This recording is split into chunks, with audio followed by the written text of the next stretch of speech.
Kotin Cola. I really enjoyed the first season of Jessica Jones. I have no gripes with, well, I only have a few gripes with the first season, but they didn't really ruin my enjoyment of the season. I loved it.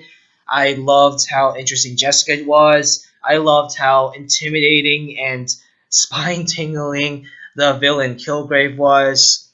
And in this second season, before watching it, I had no idea what they were going to do. The trailers didn't really reveal much, and I purposely didn't read any plot details or whatever that may have been leaked or revealed or whatever. So going into season 2, I had no idea what to expect. Overall, I liked it, but unfortunately, there were quite a few flaws. But before I get into the flaws, let's talk about the good. Krysten Ritter as Jessica Jones is once again amazing. Her line delivery, emotions that she has to show, great. She is fantastic.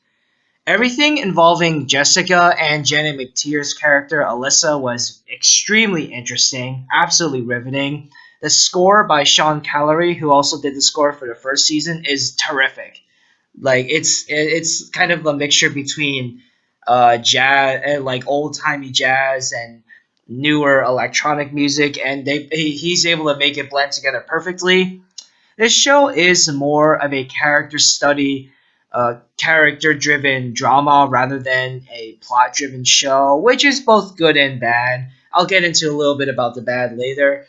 There isn't really a clear villain, which again, just like the character study emphasis, is both a pro and a con. Both the emphasis on character study and there not being a clear villain are pros because it does make the show a little bit more mysterious, but they're also cons in this case because they weren't executed the best. Many of the subplots slash side characters are not written well and are unfortunately poorly developed. And like I said before, not having a villain is a con because the characters we think are going to be villains, there are a few characters that are set up so that the audience are supposed to think are villains, but then they end up being good guys. And I thought that was getting a little annoying at some point. Some of the acting is underwhelming. Some of the actors don't really do that good of a job.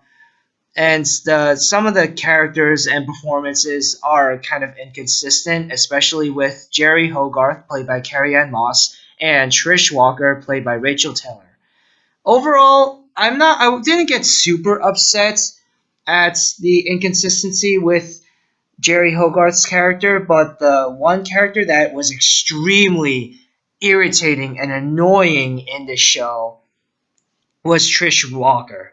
She wasn't mind-blowingly great in the first season, but she was tolerable and interesting enough. But in this second season, oh my god, she was so annoying. Just every decision she made was the wrong one. She was just, ugh. This season does feel messy, and it feels like it was hastily put together, both in terms of story and editing.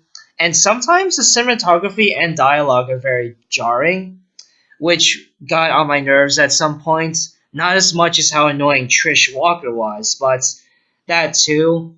And also, in this second season, everyone is way too mean to Jessica. There's an FBI agent, Agent Sunday, I believe her name is, who was way too mean to Jessica. My god, she said some really awful stuff to Jessica, and I was just like, dude, calm down. I think that overall there were more pros and cons to me in this season, but there were a lot of problems, which unfortunately are very noticeable. I'm going to give Jessica Jones Season 2 a 7.5 out of 10.